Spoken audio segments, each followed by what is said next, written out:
space where somebody expects that you can do anything with this unit, right? And then you can't pay your mortgage, and you can't buy gas, and you can't pay your taxes, and you can't settle debts, with courts, or that kind of thing. You're sort of like saying, well, yeah, we want to move into this space that has a really tight monopoly on a number of things and compete on its terms.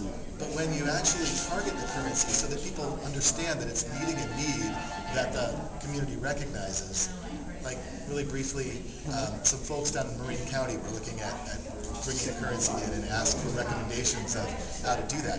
Marin County, hugely wealthy county for the most part. It's not economic development is probably not going to be the meme that is resonating most strongly with them.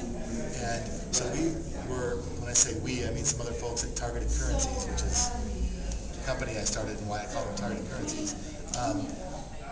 We were looking at, well, how do you make it relevant so that you're not having ideological conversations with people about money, which is totally not where you want to go when you're trying to get a new business to sign on to your system. And so what we looked at is what's a known problem in Marin County that everybody feels: traffic. Right? There's all these bottlenecks, the Golden Gate Bridge, and going over Highway 1 to get to the coast, and where the highways converge in San Rafael, and there's all these, you can sit in traffic for hours trying to get home in Marin County. And if you have a currency that's actually about addressing traffic, and you're going into a business, instead of saying, hey, accept this funny money, and then let's get into a conversation about money, say, we're trying to reduce traffic in our community. Is that something that you're on board with? Do you want to participate? What business doesn't want to be known as participating in trying to help reduce the traffic? Yeah, I want to comment on this thread of specialization of currencies and how the ones that are successful have been fitted to the communities that they're in. And I see a historical parallel in the accounting and software business. For 25 years I was an accountant. We had for many different specialized software for particular businesses, and sometimes we still have a lot, for point of sale and so on. But over a long time, they failed on several major things. They didn't interoperate with the other software in their own company, even to the desktop, Excel. They didn't operate at all across with other parties.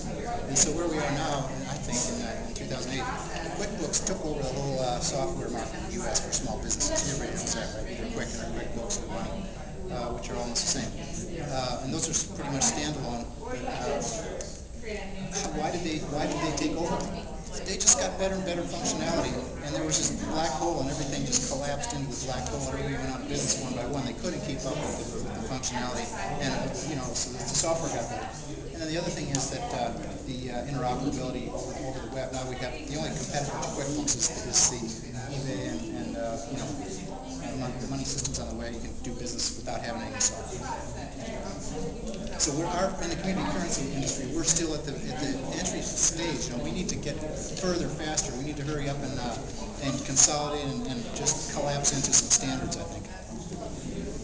That's my opinion. So moving into, let's actually get some language on the knobs and dials.